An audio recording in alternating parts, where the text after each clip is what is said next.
वाकया बिल्कुल ही गलत है, झूठा है। और मेरा मानना है कि 2022 के चुनाव की ये तैयारी की जा रही है। वोटों के ध्रुवीकरण करने के लिए इस तरह की हरकतें की जा रही हैं। हिंदुओं को मुसलमानों से डराया जा रहा है, मुसलमानों को हिंदुओं से डराया जा रहा है। आपस में खाई पैदा की जा रही है, मनमुटाव पैदा किया जा रहा है, दूरी पैदा की जा रही है हिंदू मुसलमान के बीच में, ताकि हिंदू वोट एक हो करके भाजपा के खाते में चला जाए। क्या बरामद किया गया या नहीं दिखाया गया है, ना इनके घर वालों को दिखाया गया। पूरे दिन इनके घर पर इनको बंद रखा गया है, डराते धमकाते रहे हैं कि किसी के सामने, मीडिया के सामने अपना मुंह मत खोलना। नमस्कार, मेरा नाम है आयुष तिवारी और स्वागत है आपका वॉक्सी टॉक्सी हिंदी पर। अभी हमारे साथ बने हुए हैं मोहम्मद शोएब साहब। और शोएब साहब, लखनऊ में शायद ही कोई ऐसा नाम हो जो आपसे परिचित ना हो। अभी बीते दिनों जब ATS का छापा लखनऊ में पड़ा और 2 लोगों की गिरफ्तारी हुई, इसके बाद तीसरी गिरफ्तारी आज फिर लखनऊ के वजीरागंज थाने से हुई, तो इन सारे मसलों पे शोएब साहब का ये कहना है, और शोएब साहब हमेशा से ये कहते आए हैं कि जो निर्दोष लोग हैं कम से कम उनको प्रताड़ित न किया जाए।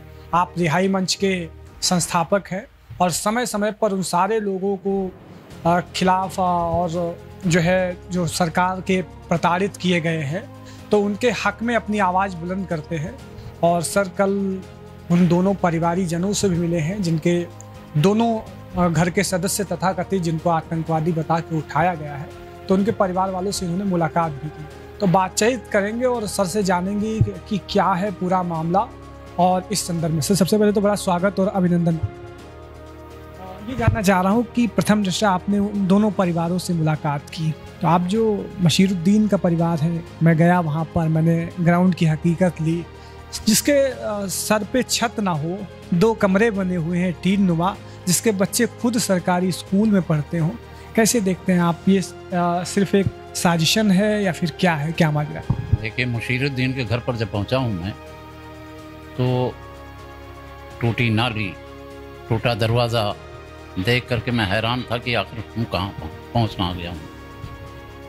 दरवाजे के अंदर गया तो सोचा था शायद कोई कमरा होगा, लेकिन टिन शेड में 2 बेड पड़े हुए थे और पूरा परिवार उन्हीं 2 बेड पर पड़ा हुआ था। यहाँ तक कि इनकी बीवी बच्चे मशीरुद्दीन के और उनकी माँ भी। फिर मिलने के बाद जब बातचीत शुरू हुई तो मशीरुद्दीन की बीवी ने बताया कि ATS के लोग धड़धड़ा करके उनके घर में घुस गए और पता नहीं सामान क्या क्या था इधर उधर फेंका, कुछ कागज़ और एक कुकर उठा करके ले गए। अब उस कुकर को कुकर बम कह दिया गया है। जो कुकर खाली उठा करके ले गए वो कुकर बम पहुँच करके ATS के हाथ में हो जाता है। तो ये वाकया बिल्कुल ही गलत है, झूठा है। और मेरा मानना है कि 2022 के चुनाव की ये तैयारी की जा रही है। वोटों के ध्रुवीकरण करने के लिए इस तरह की हरकतें की जा रही हैं, जैसे कि 1917 में हुआ था। 1917 के चुनाव में सैफुल्लाह का इनकाउंटर हुआ था 2017 में। हाँ, 1917 कह गया मैं। 2017 में सैफुल्लाह का इनकाउंटर हुआ था इलेक्शन से ठीक पहले। उसी तरह से इलेक्शन से पहले ही ये तैयारी शुरू कर दी गई है कि वोटों को ध्रुवीकरण हो। हिंदू डरे, मुसलमान डरे, हिंदू मुसलमानों से डरे, मुसलमान हिंदुओं से डरे। समुदाय विशेष को निशाना बनाया जा रहा है या फिर निशाना बनाया जा रहा है? हिंदुओं को मुसलमानों से डराया जा रहा है, मुसलमानों को हिंदुओं से डराया जा रहा है। आपस में खाई पैदा की जा रही है, मनमुटाव पैदा किया जा रहा है, दूरी पैदा की जा रही है हिंदू मुसलमान के बीच में, ताकि हिंदू वोट एक हो करके भाजपा के खाते में चला जाए। ये तैयारी है। इसी तरह से मैं गया मिनहाज के घर में भी गया था मैं। मिनहाज के घर में उनके फादर इतना डरे सहमे हुए थे कि दरवाज़ा ही नहीं खोला उन्होंने। बड़ी मुश्किल से जब मिनहाज के चचा को किसी तरह से बुलवाया है मैंने, तो चचा ने दरवाज़ा खुलवाया है और इतना डरे सहमे थे कि उन्होंने कहा कि मैं बहुत ही सदमे में हूँ और ATS ने जो किया मैं संतुष्ट हूँ। फिर बात हुई जब उनसे, तो मैंने कहा संतुष्ट हैं कैसे संतुष्ट हैं? तो उन्होंने बताया कि भाई मैं तो नहा रहा था, फिर कुछ खोले, मैं तो नहा रहा था जब एटीएस के लोग आए। कौन एटीएस का जवान कहाँ गया मुझे कुछ नहीं खबर।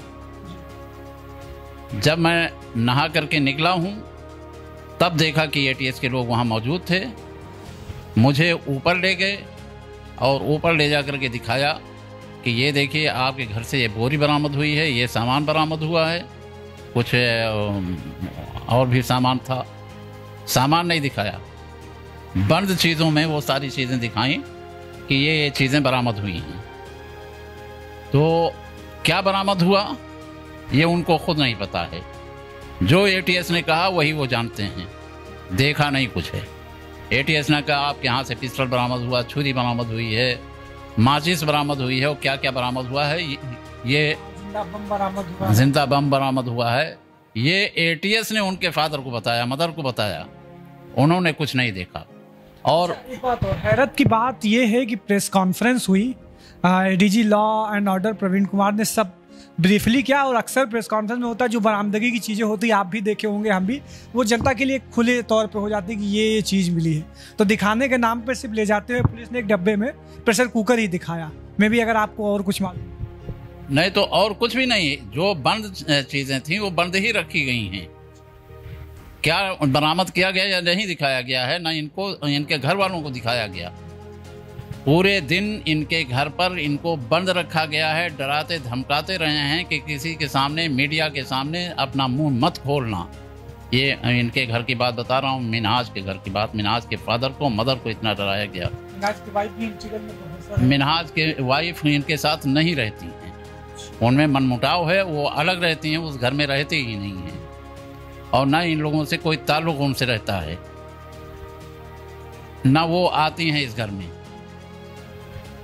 वो अलग कहीं रहती हैं। ये हमारी जानकारी में है, ये बताया जो घर वालों ने, तो उनको कुछ पता भी नहीं।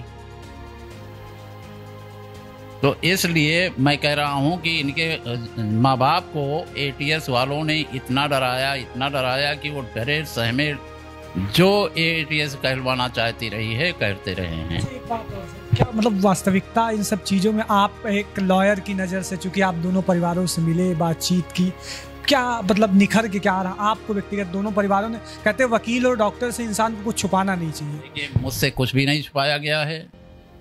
ये मुशीरुद्दीन जो है ई रिक्शा चलाता था, उसको बैटरी की ज़रूरत थी, बैटरी की दुकान थी इनकी मिनहाज की। पैसे उसके पास, मुशीरुद्दीन के पास नहीं थे कि वो एक बैटरी खरीद सके 14,000 की। इसलिए उसने मिनहाज से उस पर लिया था,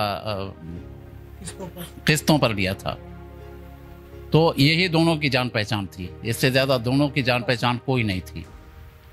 मिनहाज के वालिद इतने उसका ख्याल रखते थे कि पूरे दिन में कुछ नहीं बताते हैं कि 3-4 बार कम से कम फ़ोन करते थे, बल्कि और ज़्यादा कर डालते थे कि तुम कहाँ हो, लोकेशन बराबर लेते रहते थे। एक आरोप ये भी लगा कि मिनहाज के पिताजी के खाते में 57 लाख रुपए, एटीएस का कहना है, आए हुए हैं, और उसका वो जवाब नहीं दे पाए। बिल्कुल देंगे वो जवाब। अगर 57 लाख रुपए होंगे या 7 लाख रुपए होंगे, जो भी जवाब होगा वो देंगे। इसलिए कि वो एक ऑफिसर थे, स्टैटिस्टिक्स ऑफिसर थे, वो गवर्नमेंट में थे, उनको जो भी मिला है सरकार से मिला है, तो वो उसका जवाब देंगे वो। लेकिन ये बताना पड़ेगा ना एटीएस को, उनका स्टेटमेंट ऑफ अकाउंट भी निकाल करके दिखाना पड़ेगा ना कि क्या है। ये कह देने से कह दिया कि ये चीज़ बरामद हुई, ये चीज़ बरामद हुई, पेश अभी तक पेश नहीं किया है। अच्छा सर, एक सवाल और, दोनों परिवारों की लीगल लड़ाई आपने लड़ने को कहा हुआ है, जबकि मुशीरुद्दीन के परिवार वाले तो बेहद गरीब शख्स हैं, जिसके घर पे छत ना हो सर पर, जिसके बच्चे खुद सरकारी स्कूल में पढ़ रहे हैं। वो इस सरकारी तांत्रिक प्रक्रिया जो इतनी कठिन है कि 10-10, मैंने देखा अभी कुछ दिन पहले एक 24 साल का निर्दोष नौजवान, वो 24 साल बाद रिहा हुआ, उसकी ज़िंदगी को महत्वपूर्ण 24 साल कोई नहीं लौटा सकता। तो ये बेचारे गए हैं, तो कैसे होगा सब कुछ? थोड़ा सा मैं 2008 से ऐसे लोगों के मुकदमे लड़ता रहा हूँ, और जिसके मुकदमे लड़े हैं उससे पूछ लीजिए, कोई फीस मैंने नहीं लिया। आज भी अगर आप उनमें से सबके मैं नंबर दे सकता हूं जिनके मुकदमे मैंने लड़े हैं, आप उनसे अगर बात करना चाहिएगा तो कहेंगे पहले आप हमारे वकील साहब से पूछ लीजिए, शोएब साहब से, तब हम बात करेंगे आपसे, हम आपको क्या जाने। तो ये विश्वास आज तक बना हुआ है उन लोगों का जिनका मुकदमा मैंने लड़ा है। और एटीएस ने ही गिरफ्तार किया था 2 लड़कों को, एक बंगाल का था जलालुद्दीन, दूसरा नौशाद था बिजनौर ज़िले का। जलालुद्दीन के पास से तो क्या दिखाया था, AK-47 हैंड ग्रेनेड RDX, और उसके पास नौशाद के पास से दिखाया था एक पिस्टल RDX हैंड ग्रेनेड। लेकिन कोर्ट में जब पहुंची एटीएस तो वहां नहीं सब प्रूव नहीं कर पाई और दोनों बरी हुए, बाइज्जत बरी हुए। तो ये एटीएस का ताना बाना जो है वो डरा धमका करके इस तरह की चीजें कराते हैं ये लोग। 14 दिन की रिमांड पे ले गए हैं, क्या कुछ प्रक्रिया से कठिन गुजरना पड़ेगा, कुछ भी हो सकता है? चूंकि देखिए एक बात बताऊं मैं, 14 दिन का जो रिमांड लिया है, रिमांड पर ले जाएं कहीं ना ले जाएं, जो एटीएस को लिखना होगा अपने केस डायरी में, जिसका बयान जैसे लिखना होगा लिख लेगी, उस पर किसी का दस्तखत नहीं कराया जाता है। लेकिन उसको कोर्ट में पहुंच करके प्रूव करना एक बहुत मुश्किल काम है। जो सच्चाई जिसमें नहीं होगी उस बात को आप सच्चा कैसे प्रूव कर लेंगे, बहुत मुश्किल काम है। और इसीलिए झूठ पर चूंकि आधारित होता है इनका केस, इसलिए प्रूव नहीं कर पाते हैं। और चाहे 10 साल बाद छूटे, 4 साल बाद छूटे, 12-15 साल बाद छूटते हैं लोग। क्या लगता है आपको कोर्ट में जिस तरीके से आपने इसका मुआयना किया दोनों परिवारों पे जाके, कितनी देर टिकने वाला मामला है? अगर सुने जी, कितनी देर टिकने वाला है कोर्ट में? देखिए कोर्ट में तो कार्रवाई में तो टाइम लगता है, लेकिन टिकने वाला मामला बिल्कुल नहीं है। हाँ, टाइम जो भी लगे, लोगों को जेल में सलाखों के पीछे जितने दिन चाहे एटीएस रख ले, लेकिन कोर्ट में टिकने वाला मामला ये है ही नहीं बिल्कुल। एक चीज़ और पूछना चाहेंगे, आजकल एक्टिविज्म के ऊपर, सोशलिज्म के ऊपर जो ये स्टूडेंट्स हैं, ये सब मतलब आवाज़ जो होता ना कि लोकतंत्र में आलोचना को पहले स्थान होता था, बात कहने का मौका दिया जाता था लोगों को। और फिर गांधी तो हमेशा खुद जो है लोकतंत्र में आलोचना का पर्याय रहे हैं। उनका कहना था कि आप आलोचना कीजिए, लेकिन ये लोग हैं सुनने को तैयार नहीं है। तमाम सारे छात्र हैं जिनका करियर खराब हो गया, सालों से जेल में मीरान हैदर हों और तमाम सारे लोग ले लीजिए। क्यों ये गंदा खेल खेला जाता है और कब तक जारी रहे? देखिए इसके पीछे आप जानते हैं, आप तो मीडिया के आदमी हैं, कोई मीडिया हाउस ऐसा है जिसको अंबानी ने ना खरीदा हो? तो अंबानी हो, अडानी हो, जिंदल हो, मित्तल हो, टाटा हो, बिरला हो, कोई भी हो, ये कारपोरेट्स पूरे जगत की बात कर रहा हूं मैं, सिर्फ भारत की बात नहीं कर रहा हूं। ये कारपोरेट्स चाहते हैं कि दुनिया में सिर्फ पूंजीवादी व्यवस्था कायम हो जाए, आवाम की बात ना सुनी जाए, कुछ घरानों को आगे बढ़ाया जाए। तो पूरी दुनिया में ये चल रहा है। जहाँ पर हिंदुओं और ईसाइयों की आबादी है, वहाँ हिंदू और ईसाई लड़ाए जा रहे हैं। जहाँ हिंदुओं और मुसलमानों और बौद्धों की आबादी है, पूरा खेल सत्ता का है। पूरा सत्ता का नहीं, पूंजी का है। कैपिटलिज्म। हाँ। अच्छा, मीडिया की बात की है, मीडिया ट्रायल को आप कितना खतरनाक बताते हैं? जैसे ही पता चला एटीएस ने रेड डाली, बड़े बड़े पर्दों पे एसी के कमरों में चलने आतंकवादी, जबकि तथाकथित, मेरा कहने का मतलब है कि आप अदालत नहीं है जब तक अदालत सिद्ध न करे। कितना खतरनाक देखते? ये तो बताया ना मैंने कि सारे मीडिया हाउसेस क्योंकि बड़े पूंजीपतियों ने खरीद लिया है, तो जैसा वो चाहते हैं वैसा ही दिखाया जाता है ना। जनता की बात तो नहीं सुनी जाती, उस पर मीडिया पर चलती है।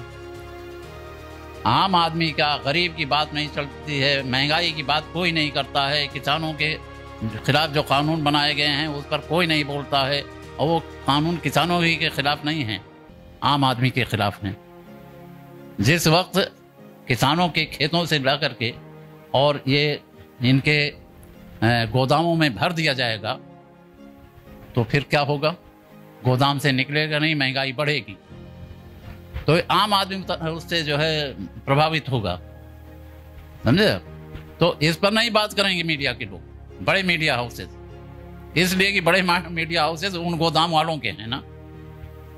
अच्छा, एक आखिरी सवाल सोएब साहब, जब हम आपसे बातचीत करना आ रहे थे या फिर बहुत सारे और भी लोग हैं जिनके प्रति आपके मन में ये धारणा है कि आप खुद ही कई सारे आरोप में रहे हैं, अभी जब 19 नवंबर को दंगे हुए, दिसंबर को लखनऊ में, और जो जला आगजनी हुई, सब कुछ हुआ, उसमें पुलिस ने आपको हाउस अरेस्ट किया था, उसके बाद दिखा दिया कि आपको अरेस्ट किया गया है होटल क्लार्क अवध के पास में, तो आपको खुद ही लोग वो कहना, तो आप इन सब आरोपों पे क्या? ये मैं तो जनता का सवाल उठाता हूँ।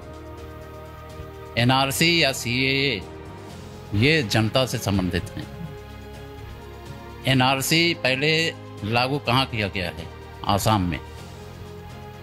14 लाख लोगों को ये नहीं साबित कर पाए 14 लाख लोग कि वो इस देश के नागरिक हैं। 14 लाख में सिर्फ 5 लाख मुसलमान, 9 लाख हिंदू, जबकि मुसलमानों की आबादी इस देश में सबसे ज़्यादा आसाम में है। फिर भी 5 ही लाख मुसलमान थे और 9 लाख हिंदू थे। तो कौन प्रभावित हुआ? आम आदमी प्रभावित हुआ ना, चाहे हिंदू हो चाहे मुसलमान हो। क्या हो रहा है कि एनआरसी लागू करके आम आदमी को जो साबित नहीं कर सकता नागरिकता, जिसके पास ज़मीन नहीं है, जिसके पास खेत नहीं है, जिसके पास अपना घर नहीं है, वो कहाँ से साबित करेगा इस देश में पैदा हुए? उनको कहाँ रखा जाएगा? Detention centre. और डिटेंशन सेंटर मेरे जैसे लोगों का मानना है कि और कुछ नहीं, गुलामों की एक कॉलोनी होगी। गुलामों को वहाँ रखा जाएगा जानवरों की तरह से, और जानवरों की तरह से इन पूंजीपतियों के कारखानों में और खेतों में काम दिया जाएगा। खेती भी लेने का जो ड्रामा चल रहा है, ये खेत वाला कानून जो आया है, खेतों पर भी कब्जा ये पूंजीपति ही करना चाहते हैं, और ये डिटेंशन सेंटर पर रख कर के हमारे गरीब लोगों से जानवरों की तरह से काम किया जाएगा। तो इसका विरोध हम करेंगे, कर रहे थे और करेंगे। जो भी जनता के हित के विरुद्ध में होगा, विरोध में होगा, हम उसके खिलाफ बोलेंगे। और हमारा कुछ भी हो, नौजवानों की लड़ाई लड़ते थे, नौजवानों की लड़ाई, गरीबों की लड़ाई, कमज़ोरों की लड़ाई, लोकतंत्र की लड़ाई, संविधान की लड़ाई, ये सब लड़ेंगे। हमारे साथ सोएब साहब थे जिनका कहना का मतलब है कि हम लोकतंत्र पर विश्वास रखने वाले लोग हैं, अदालतों को मानने वाले लोग हैं। किसी के कहने मात्र से कोई आरोपी नहीं हो जाता है। आरोपी तब होता है जब अदालत उसको आरोपी करार दे, सजा हो जाए। और बाकी उत्तर प्रदेश में चुनावों का माहौल है, सभी जान रहे हैं। 17 के चुनाव में सैफुल्ला निशाना था, तो अब की बार ये लोग हैं। और बाकी बेहतर है, अदालतें हैं इस देश में, बेहतर सुनवाई होगी। उम्मीद करते हैं जो दोषी होगा वो बख्शा नहीं जाएगा, और जो निर्दोष होंगे उसको सजा नहीं मिलेगी। सर, बहुत शुक्रिया आपका। शुक्रिया, बहुत बहुत शुक्रिया।